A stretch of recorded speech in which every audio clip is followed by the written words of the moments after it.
सभी बच्चे ध्यान दें। आज हम इलेक्ट्रिकल सर्किट में internal resistance of a cell पढ़ेंगे। Internal resistance of a cell पढ़ने के पहले आप एक सेल के स्ट्रक्चर के बारे में देखिए। किसी सेल में दो इलेक्ट्रोड होते हैं, एक पॉजिटिव इलेक्ट्रोड, एक नेगेटिव इलेक्ट्रोड, और ये दोनों इलेक्ट्रोड किसी लिक्विड जिसे हम इलेक्ट्रोलाइट कहते हैं उसके अंदर डूबे हुए होते हैं। जब इन दोनों को एक्सटर्नल सर्किट में जोड़ा जाता है तो इसमें करंट चलती है। उस करंट के चलने में ये इलेक्ट्रोलाइट जो है वो अवरोध उत्पन्न करता है। इसी अवरोध को हम इंटरनल रेजिस्टेंस कहते हैं। यहाँ पर internal resistance of a cell, इसको हम इस तरह से परिभाषित करेंगे। Resistance offered by the electrolyte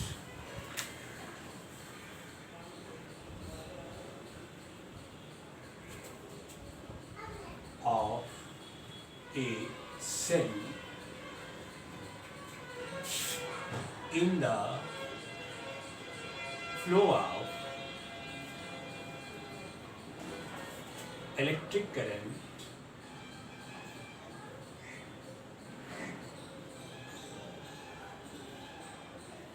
through it is known as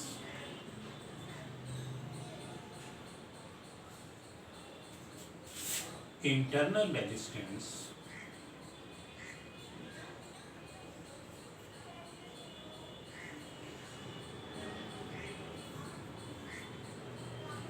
of the cell. Resistance offered by the electrolyte of a cell in the flow of electric current through it is known as internal resistance of the cell. समझ गए होंगे।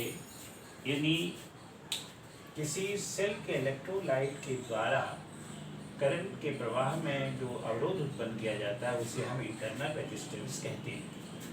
And internal resistance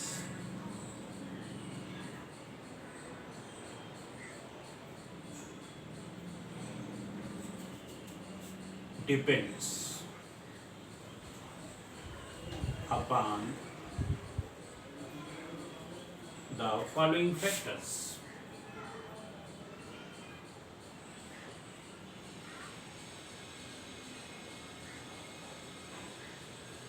ध्यान दीजिएगा, internal resistance तीन बातों पर निर्भर करता है। पहला, सेपरेशन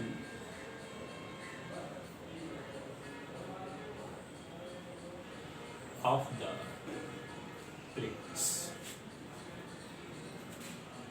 या यहाँ हम एक चीज और लिख सकते हैं, directly proportional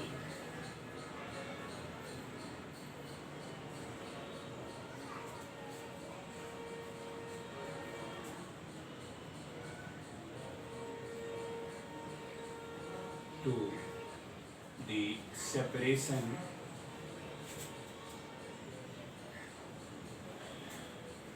of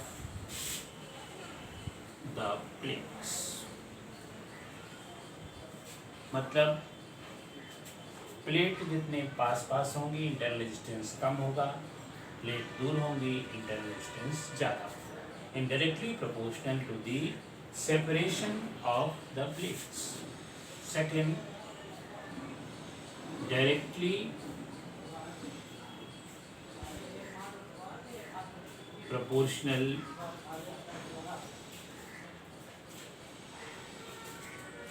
to the area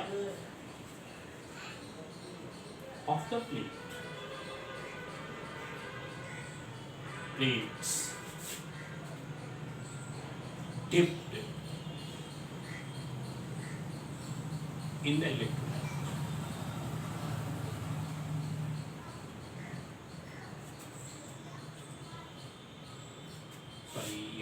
directly नहीं होता है, ये इन्वर्सली होता है।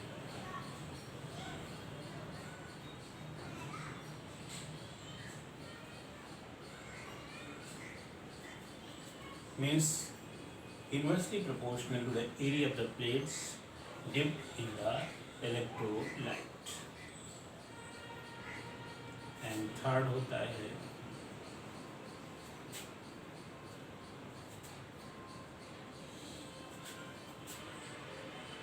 concentration, and it depends upon the nature, concentration,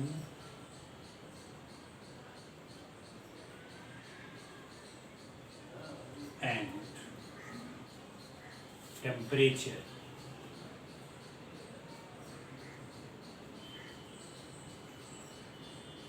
of the electrolyte.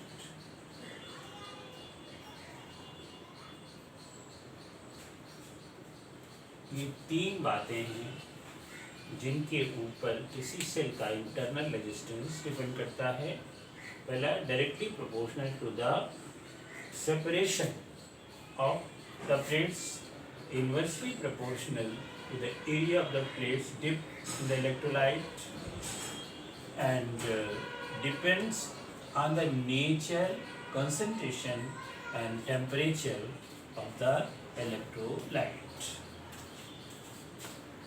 अब इसके बाद हम इस सर्किट पर विचार करेंगे। यहाँ ध्यान दीजिए, एक सेल है जिसका EMF E है, इंटरनल रेजिस्टेंस स्मॉल r है।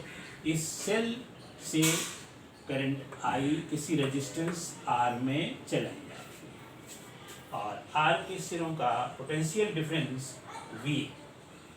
तो ध्यान दीजिए, सेल जो एनर्जी दे रहा है उस एनर्जी का दो जगह यूज हो रहा है, एक इंटरनल रेजिस्टेंस को ओवरकम करने में और दूसरा एक्सटर्नल रेजिस्टेंस को ओवरकम करने में। अब ध्यान दीजिए, if W be the energy given by the cell,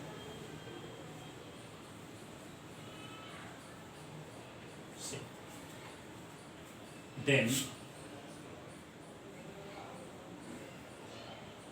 W is equal to VQ, not VQ, EQ, where E is the electromotive force and Q the charge flowing in the circuit. और ये चीज़ हो जाएगी E Q is equal to IT होता है, यहाँ पर I into T reason है because Q is equal to IT, यानी करंट इंटू। अब ये दो जगह यूज होती है। मान लीजिए इसमें रेजिस्टेंस में यूज होने वाली एनर्जी W है, तो W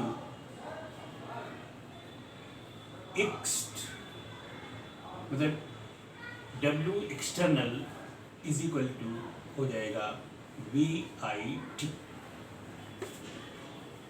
मतलब बाह्य रेजिस्टेंस में कितनी एनर्जी खर्च होगी वो Vx is equal to VIT।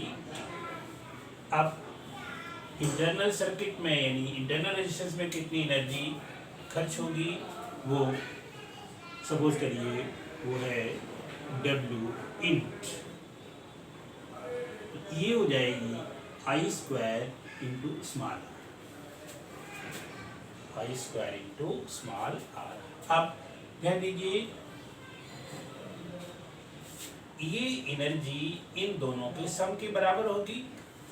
अच्छा, therefore W is equal to W ext plus W int, और W को हम लिख सकते हैं EIT इज इक्वल टू, और W एक्स्ट को हम लिख सकते हैं वी आई टी प्लस इसको लिख सकते हैं हम I square into small R into T, यहाँ पर टी और होना चाहिए था, आई स्क्वायर आर टी। अब इधर ध्यान दीजिए आई टी पूरे में कॉमन लेकर के निकाल दें, तो हो जाएगा और E is equal to I T इसका हट जाएगा V प्लस यहाँ आई टी हट जाएगा तो हो जाएगा I into small R. Therefore internal resistance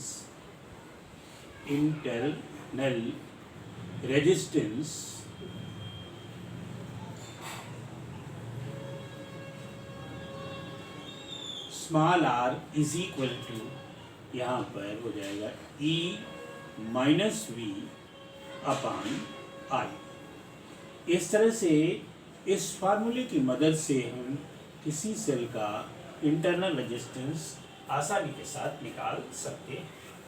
सभी बच्चे समझ गए होंगे, समझकर इसको सभी बच्चे लिख डालेंगे।